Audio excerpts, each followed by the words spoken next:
It is the June the 10th. It's a Friday and the markets are crashing every week, Keith. And Keith remains cheerful. He has some excuse for how we're all going to get rich, even though everyone's lost all their money.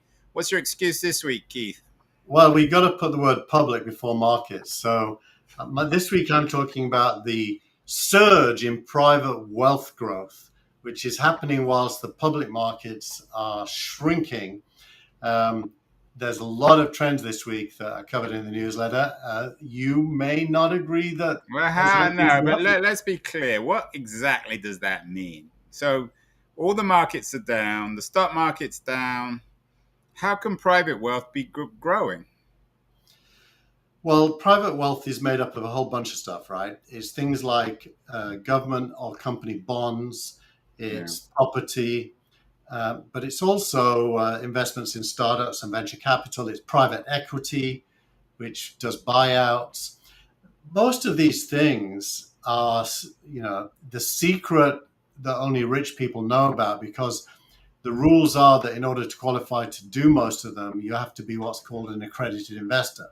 All right. And and so what happened yesterday, which triggered this headline, is that Cathie Woods, who is a bit of a villain on Wall Street because her fund has declined a lot, announced that she is going to be doing a new fund that's going to, for the first time ever, invest in private assets. It's called a crossover fund, which means it's allowed to invest in assets that are private as well as public.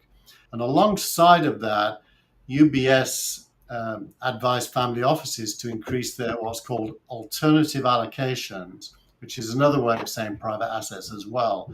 And they did this big report, the Global Family Office report, where they go at some length to talk about how to construct a portfolio of private assets in hard times. Private equity. I don't. Firstly, well, I got two or three responses. Firstly, I'm not sure there's anything to celebrate here.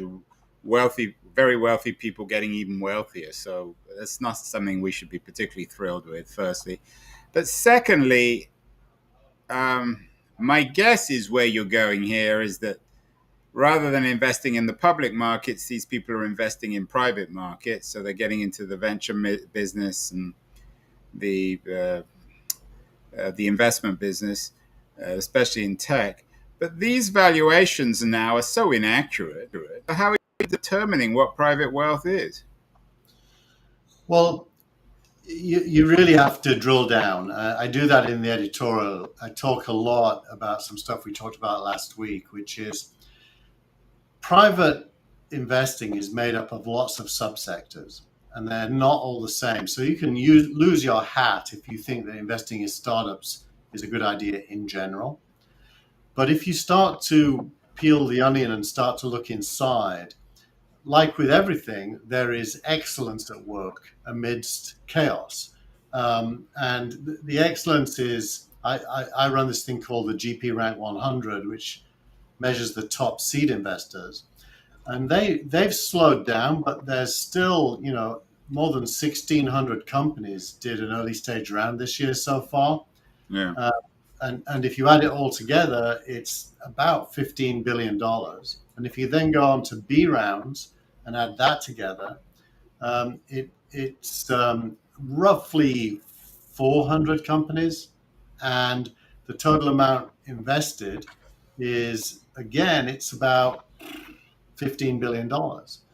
I buy that. Look, there's always going to be innovation around. There's always smart people, smart startups, but the valuations are coming dramatically down, and there's Yeah, less money to invest. I don't really understand why there's this growth in private wealth. There's always been private wealth. yeah. It actually, half of what you said is on the money, which is Did you mean that as a joke on the money? no, it was an accident, but I'll take it.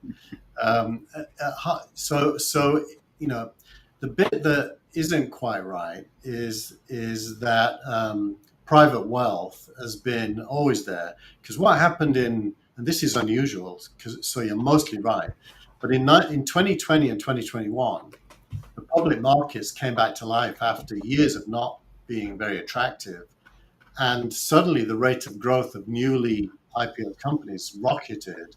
And so a lot of money went into public markets. And that hadn't been true from 2019 all the way back to Yeah. 2008. So what we're really seeing is a reversion back to the norm, which is the big money wants to invest privately. The second thing that isn't quite right, prices are coming down. You're right about that. But there's actually more money than ever before in private wealth sitting on the sidelines looking for deals, if you like. So as the prices come down, I spoke yesterday to the famous Dave McClure from 500 Startups fame, Mm. and he is investing in secondaries. He buys out stock from founders and limited partners, mostly limited partners in funds. And he said he's inundated now with people who want to sell. And he's sitting on money, but he's not buying yet because he's convinced prices are going to come down even more. And he doesn't want to overpay. So you're right about prices coming down. You're right about up until recently, um, public markets, haven't been attractive, but they were for the last 2 years, and now it's coming back to normal, which is a good time if you're an investor in startups because you're not going to overpay, and those probably will still grow as attractively as they would have done, at any time during the last 10 years, really. Yeah, it's interesting what you say about the public markets not being a great place to invest up until 2019, 2020, 2021. And of course, what happened was you had this weird thing with COVID where the markets shot up almost in an irrational way. And if you compare the market today to what it was pre-COVID, it's still up. So Yeah. we're not talking about a Wall Street crash here either. No, we're talking about a more measured pullback. Most of the companies that are public, if you look at their IPO price, it was vastly inflated. But if you compare the price they're trading at today to before they went public, it's still up. Mostly, there are some exceptions. So investors who invested privately are still doing quite well. Just and you get this phrase that they've been losing money, public investors, but really they haven't lost money.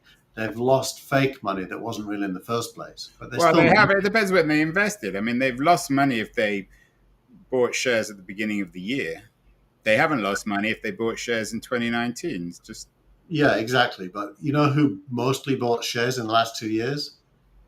People like you and me, retail investors. The uh, big guys, buy consistently well, over. it's probably more like people like your kids or our kids, so people who don't know Yeah, what they're doing. I yeah, mean, we've got retirement funds, so we've been in the market for a while. yeah. Tiger So, Global. what else has been going on this week? The market's down. Inflation. How is inflation? How does this impact on um, your whole private wealth thesis? Yeah. Well, when there's inflation, the value of the dollar is basically going down because it buys less. So to compensate for that, you need your dollar to become worth more. So Yeah. you've got to find where places to put it So where it will. cash isn't king. Cash is the reverse. You don't want to be in cash in inflationary times. You really don't. But on the other hand, if all of the assets are declining even more than inflation, then where do you put it? Well, that's the private wealth thing. Yeah, it's a place to put it that is likely to accumulate. Now, there is a price you pay for that. Private wealth isn't liquid. You can't put it in and then take it out as easily as Yeah, you but if can. you're so wealthy, it doesn't need to be liquid, isn't that? In Correct. And contrast with mere mortals like you and I, these people have so much money that their daily right. burn is something that they can just cover while they invest their resources elsewhere. Looking on the bright side, the SEC this week, I didn't put it in the newsletter except as a link from the editorial, but they proposed some rule changes that make it easier for normal people to invest in private companies. It used to be the case that a private company could only raise just over $1 million from normal people. They've increased that to 10 million, which So means that, finally, Keith, you're positive on the the state. They're doing something good, and the SEC is not always doing the wrong thing. yeah, and there's two things, Reg A and Reg D. Reg D is now 10 million. Reg A has gone up to 75 million. And crowdfunding, by the way, is now 5 million. So across the board, the SEC is saying, okay, we're going to let normal people invest in private companies, which But I know you're not. You may you may be positive on some of the stuff the SEC is doing, but you are not a big fan of Lena Khan. We've talked about her in the past. I interviewed Gary Shapiro, the head of the Consumer Electronics Association, yesterday on my podcast. He was even more scathing of Lena Khan than you are, which is hard. What's Lena been up to this week? well, it's the 12-month anniversary of her becoming the chairperson at the FTC. I made the point that she was a student who had a white paper, and that was her only credentials. And it was shocking that she was made the chairman. I was very pleased to hear And that. Gary, I thought that was just a classic old white guy patronizing a younger woman, but Gary actually agrees with you, so maybe there's something there. So, what has she done in 12 months? Well, the bottom line is she's mainly upset her staff by running a fiefdom that hasn't actually achieved anything, and which is predictable given who she is. And now she's promising to take on big tech with questions, which is, I'm sure will be But equally. can she? I mean, is she just a bit of a joke that will disappear, or is she a genuine threat to big tech, do you think? I think she wants to be, but I think she can't deliver Well, on we it. know she wants to be, that's given, but is she just a little bit of a clown on the left, someone who's been over promoted? Biden should never have appointed her. You suggested earlier that it's a consequence of some deal he did maybe with Elizabeth Warren. It's a Yeah. concession to the left, but ultimately she's never going to get anything done. I mean, there are so many lawyers in DC working for big tech. I mean, even if it's going to take years to get anything through, and by that time she'll be out. The only way she could succeed is if one of the big companies does something absolutely abominable, which they really are careful not to do. Which they're quite capable of doing. Yeah, I mean it's theoretically possible, And what but would be abominable? Give me something that. well, it would be genuinely antitrust stuff that falls foul of the current legislation. Things like, let's say, Facebook tried to merge with TikTok and Well, she Snapchat. could kill that deal, but that wouldn't affect. I mean, this doesn't give her excuse to investigate every company. I mean, they wouldn't. She isn't going to be able to break up any of the existing What companies. about Which is the most vulnerable, do you think? I've always thought Amazon's the most vulnerable in the sense that it's such a logical split between Amazon Web Services and the electronic store part of the business. And I'm not even sure. I know Scott Galloway doesn't even think it would necessarily be a bad thing for Amazon. Yeah, but in order to want to do that, there has to be an unfair advantage Amazon is getting in either one or both of those from the other, which it really isn't. So I don't think Well, there's a I don't know if problem. Lena Khan would agree. What about Google, YouTube, Well, Google is the App Store, the search engine? I mean, there's certainly synergies, to use a euphemism, between all those bits in the Google empire or in the yeah. Alphabet empire. Well, Google's vulnerability is that um, it you know it says it's a search engine. Now, all the content in YouTube is generated by externals, and all of the index on Google is generated by externals. However, Google has started curating the top. Like, for example, Google Shops. If you search for a product you want to buy, Google Shops will come up and say here, and they're Yeah, well, trying to. Vestager in Europe has really gone after Google on that front, so they're Yeah, under assault in that area. So, do you think Google's the most vulnerable here? I think they're crossing more lines than anybody else, and they're getting Who would want to be a lawyer at Google, Keith? David Drummond by all accounts, unless I don't know he's. if is he still there. I think he left. I can't remember actually. Good question. Oh, well, But yeah, here's an idea. What happens if Tesla merged with Twitter? What would Lena Khan say to that? there'd be no case to make. I mean, it would be a stupid idea, but We're it no wouldn't more really. stupid than Elon Musk buying Twitter. What's our update this week? It's got a bit boring. It's got a bit stale, hasn't it?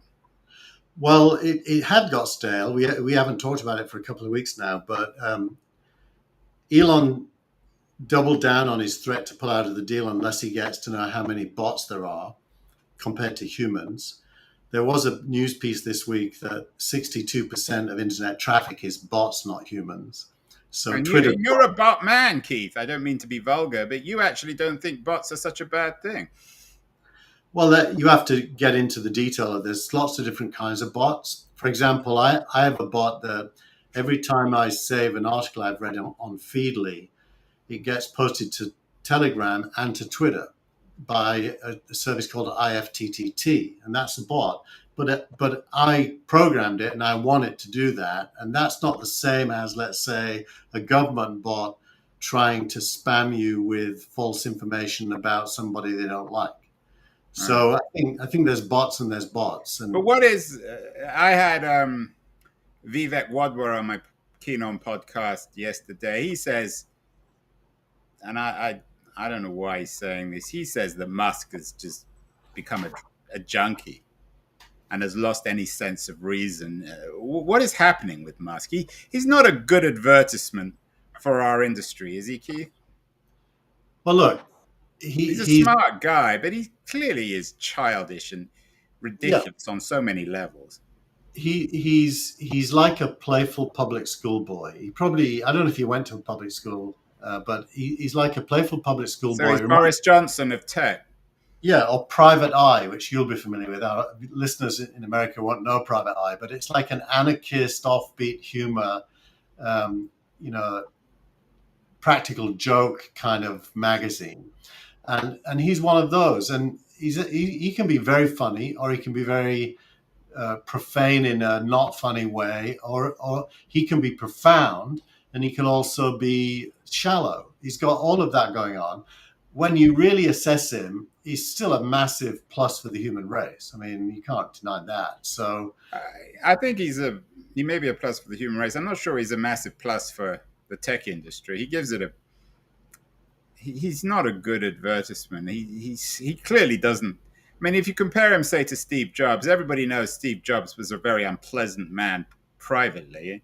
No one would want to work with him, but he came across publicly in a very impressive way. Musk doesn't do that. yeah, but I think, you're right descriptively, but I'm not sure that framing matters that much. That's personal taste, and honestly, I can take him or leave him depending on what he does any given day. But I'm glad he created electric vehicles and is forcing Oh everyone yeah, else. well, no one's arguing about that. And is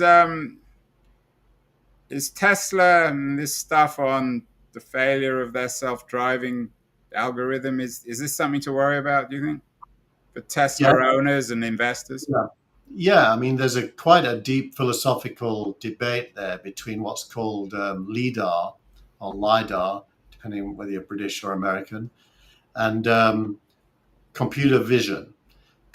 Computer vision uses cameras and interprets what it sees, and lidar or lidar uses, um, you know, a kind of a radar-like vision, which isn't photographic, and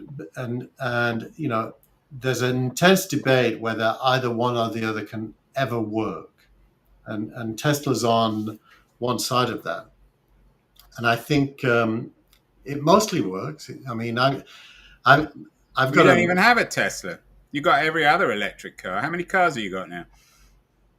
well, there's four drivers in the house. So we've actually got three temporarily. I'm going to sell one once my kid goes back to college because I think it's outrageous having three cars. Even two is a bit of a stretch. Coming back to regulation, you say, or you have a piece that the US privacy bill is a huge deal. A huge deal for who? For users, for companies, or for the government, or for all of us?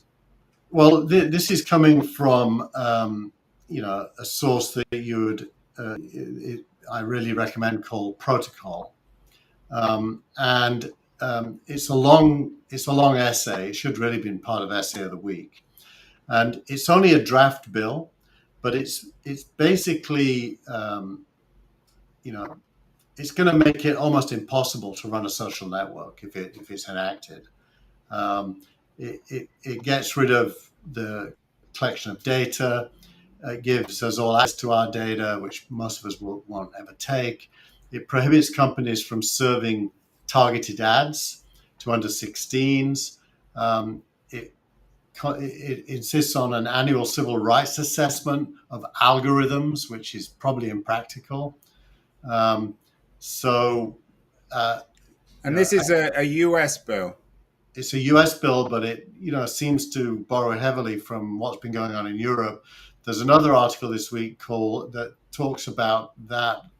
It's the European scanning regulation, which is going to allow governments, not companies, to scan messages, and therefore it's anti-encryption, so that governments can basically spy on stuff. It's called And client. to add to the problems certainly with a social media company like Facebook, this was too late to put in the newsletter. There's a big piece in the Journal this afternoon about an internal investigation of Sheryl Sandberg. So there's clearly a lot of political issues going on within Facebook. That the number two person there who just quit now is under investigation. Yeah, I mean, it's shocking when you think of it. It's You and more I, than shocking. I mean, this I it's mean, whatever you say about other companies, Amazon, Google, Apple, Microsoft, nothing like this has happened in those companies. having worked in quite a lot of companies over the years. I think the bigger the company, the more there is internal Well, there's politics. always stuff going on, but it gets sorted out. It doesn't come out in big newspaper articles. Clearly, someone's doing Some, some dirty laundry. I yeah, mean, this isn't just coincidental. yeah, somebody doesn't like her, and she's And a someone woman. very senior. This is not some junior PR person who's leaking the story. Yeah, not to go all Me Too on you, Andrew, but she's a strong woman. Yeah.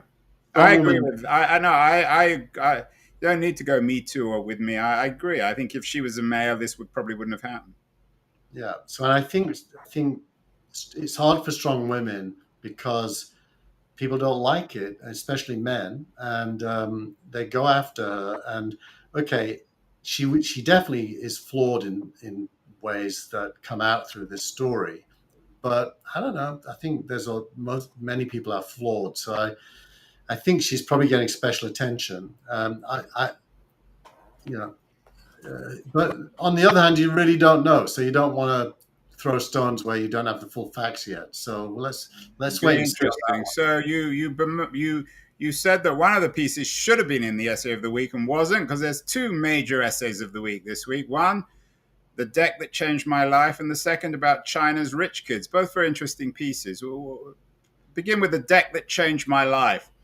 Well, the deck that changed my life is written by a designer, a storyteller designer, who uses PowerPoint not PowerPoint, Keynote, to build a deck that's a very compelling pitch to raise capital for a startup, and kind of breaks down the key components of what such a deck would have. And I have a blog post from many years ago that still is my most read one that is a similar attempt, but this is really well done. It looks at a company called January 3rd and how the deck was done. And they break it down into sections, how to do the sections, why this approach works. And then they look at design and storytelling. It's really very comprehensive. I mean, decks. It's not what you say in decks; it's how you say it. Yeah, well, it's both. It's both, but how you say it really matters. And then, And when you're, I mean, you've sat on both sides of the deck, Keith, both as someone pitching VCs using decks and someone being pitched to. What professional insight would you offer people in the audience who are perhaps not quite as familiar with the making and using of decks? What advice would you give? well, when you're pitching, it's like American Idol.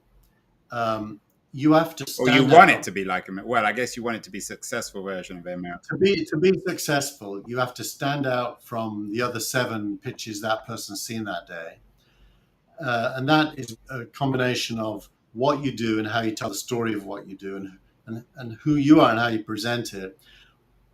Authenticity or personalizing is really important. No one likes to invest in a pitch; they like to invest in a person. Yeah, So the deck has to be about you, your way of telling the story of you, and you're selling yourself ultimately, and therefore they need to like you and want to work with you for the next 5 to 10 years. yeah. So it's definitely more art than science. Very But this, logical, but very important. I think a lot of, especially startup entrepreneurs, they think they're pitching an idea and they're pitching themselves, or they're pitching a yeah, technology, which is even a worse idea. correct, correct. So, and then the second essay, I just thought it was really good. The And just economy. before we get onto that, what about from the point of view of the people being pitched? What you are now a professional Yeah, investor. You've got an investment startup. Do you think that investors themselves need to rethink how they treat pitches? Is this the right thing to do? Might they be missing a lot of good deals because the pitches are too boring and they get seduced by the glamour, the sexiness of a good pitch? I think really good investors can do both. I I see people who tell a really bad story, but I can see buried inside the bad story is a good idea. And then what I want to do is test how able they are to see the good idea and then run with it. So a bad story on a good idea isn't always death. A, a bad story on a bad idea is always death. And a good story on a bad idea doesn't always give it life. Yeah, So well, so I mean, everybody loses there. Everyone can have a good story on a bad idea, and then it gets sold, and there's no investment. Yeah, so it's interesting. What about China's rich kids? this is an economist research piece about the grandchildren of the Cultural Revolution era being richer than any other generation before, or in the recent past. This is the key chart where the gap between rich and poor families closed during the Mao era and more recently through to 1965. And since 66, the gap between rich and poor in China has been growing again. And so they're making the point that China is becoming more like a modern Western capitalist country in terms of the spread of wealth. And this Um, fits back to your first feature about private wealth secrets. I assume that there are many Chinese versions of Cathie Woods, are there? Very many, yeah, and people like Jack Ma, Alibaba fame is our equivalent of, I don't know, Jeff Bezos or someone like that. So it's interesting that in this time where we're debating democracy, it seems to be the case that economic systems are way more important than political systems in the quality and enjoyment of life. And political systems can certainly make your life worse. They don't always make your life better. But it Economy is depends who you really, are. I mean, if you were if you or I lived in China, we probably wouldn't be happy because we couldn't have this kind of conversation. We'd be in jail. For people who well, don't really care about talking about politics and just want to have money and live well, living in China's fine. I think there's some exaggeration there. Have I ever told you the anecdote about a gentleman called Zhou Hongyi? No. Zhou Hongyi was my competitor when I did real names, and I'm dating myself, but this was 1997 through 2002. And he had a Chinese equivalent called 3721. And I I made it possible for Chinese language keywords to be typed into a browser, and you would go to a website, and so did he. I did a deal with Microsoft where I was built into the browser, and he had a downloadable plugin that you had to install to override my service. Anyway, short story: the Chinese government did a deal with me, and he was very, very angry and sounded off in public about how the government was siding with an American company against a Chinese company. And, he sold his company to Yahoo a year later for 120 million. And he then became the He founder did of, better than you, didn't he? In the end, well, maybe it even was better better still. not to have the Chinese deal. Well, wait till you hear the punchline. He then created a company called Chihu 360, and he's now a multi-billionaire. And he still sounds off about the government. So I He think there's still a sounds off massive about what? the Chinese government. So Yeah, I but he think can't get away with that if he's critical of no, he Xi can. in No, he China. does. No, he does. He does He get away does. with it. Well, because he has no political influence. He's just an entrepreneur. If he was a politician, he'd probably get locked up. But Yeah. Well, interesting. Anyway, wealth there we go. matters. Private wealth matters. Inequality. Not a lot of news stories here. What about startup of the week, Keith? I hope it's not Facebook. It isn't. It's a company called Branch, and I put them in because in this, in this period where all wealth is declining, Branch has raised $147 million at a valuation of 1.05 billion.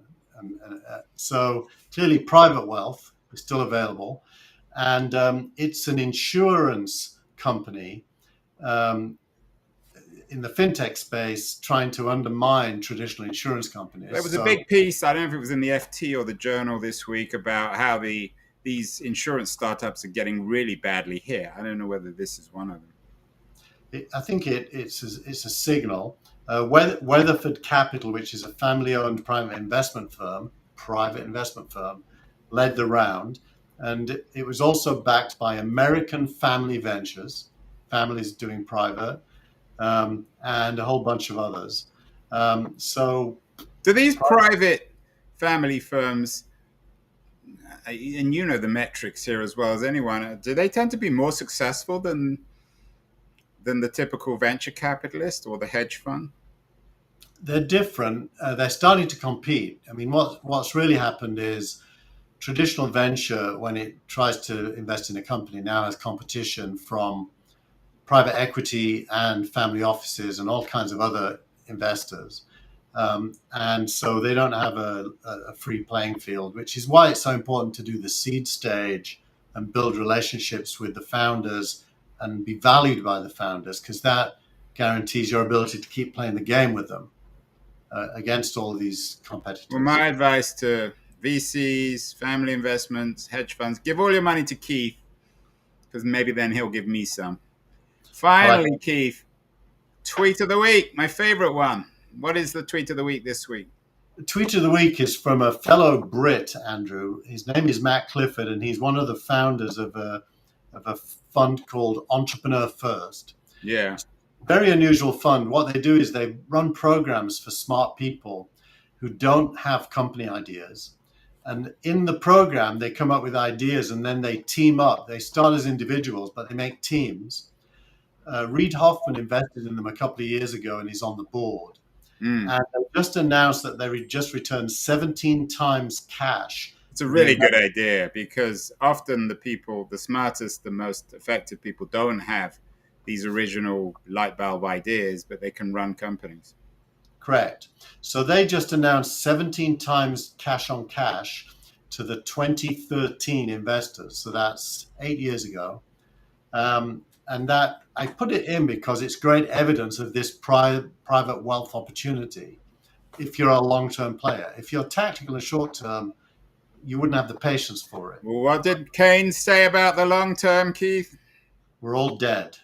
We're certainly dead for this week. That was the week for June the 10th, 2022. I'm not sure if things can get much worse on the market, but we will find out next week. We will see you all next week. Or Keith, are you away next week? I am back only on Friday evening, so we'll probably do a weekend Yeah, we'll recording. do weekend because I'll be around next weekend. So we'll catch up next week. Have a great week, everyone. Make money or don't lose too much, and we'll see you all next week. Bye.